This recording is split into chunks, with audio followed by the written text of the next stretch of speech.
14 кастрычніка на нарадзе у Лукашэнкі абмяркоўвалася пытанне адносін з Захадам, і па выніках яго было прынята рашэнне падаваць сігналы Захаду аб гатоўнасці да разрядкі напружанасці. Здавалася б, гэты тренд будзе ўплываць на ўсе ўзаемаадносіны паміж Беларусію і Захадам. Тут група экспертаў прапанавала дарожную мапу, план дээскалацыі ў адносінах паміж Беларусію і еўрапейскім звязам, калі абодва бакі робяць крок за кроком некие жесты относно одно другого. Очень важный вопрос наши отношения нашей Беларуси с Соединенными Штатами Америки. Приход к власти администрации Дональда Трампа привел к тому, что международные отношения начали очень быстро меняться. Мы готовы с ними заключить большую сделку. На одной чаше весов их вопросы, просьбы и требования, на другой чаше весов наши вопросы и требования. Решаем? Давайте будем решать. Мы к этому готовы.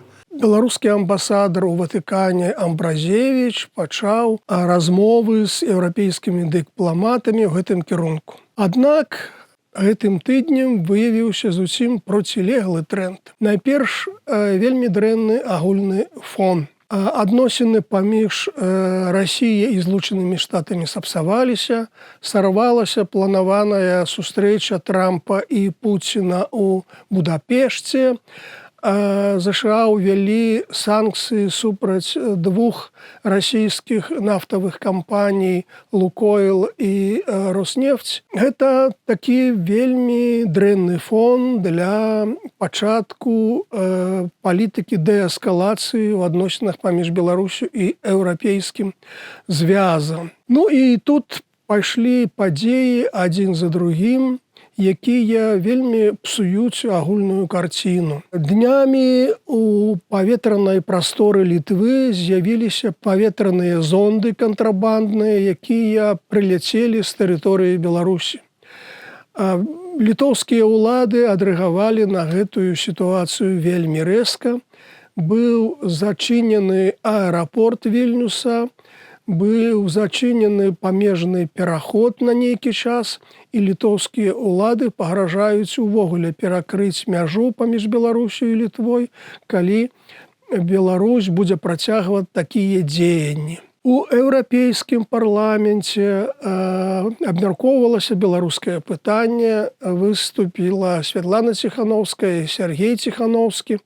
Еўрапарламент прыняў даволі жорсткую рэзалюцыю адносна сітуацыі ў Беларусі, у якой падкрэслена, што Александр Лукашенко нелегітымны, не з'яўляецца паўнапраўным прэзідэнтам Беларусі. Has been awarded to Andrei Pochobut from Belarus and Zia Amlagobeli from Georgia.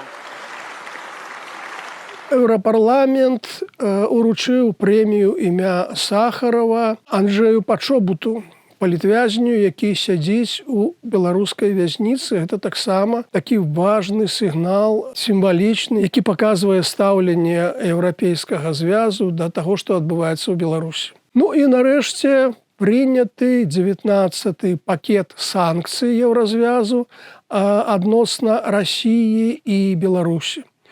У гэтым пакеце санкцыі накладваюцца на некаторыя прадпрыемствы, якія датычны да ваенна-прамысловага комплексу, які ў сваю чаргу працуе на Расію, на вайну Расіі супраць Украіны. І таксама адносна тых банкаў, якія з'яўляюцца дочкамі расійскіх банкаў у Беларусі. То бок, у адказ на нейкія сігналы з боку афіцыйнага Менска мы бачым супрацьлеглы тренд на ўзмацненне санкцыйнага ціску з боку еўрапейскага звязу. І таму беларускаму кіраўніцтву, каб сапраўды пачаць нейкі працэс разрядкі, трэба пачаць нейкія дзеянні, не словы менавіта, а дзеянні, нейкія рэальныя крокі, якія б маглі пераканаць еўрапейскі звяз, што Беларусь сур'ёзна арыентавана на тое, каб пачаць працэс размарожвання адносін. Пакуль такіх дзеянняў з беларускага боку няма, ну і таму пакуль мы бачым, што нейкая паўза з'явілася ў гэтых адносінах. Магчыма, што гэтая паўза будзе прыпынена чарговым вызваленнем палітвязняў з беларускіх турмаў і калоніяў. Ну, хочацца на гэта спадзявацца.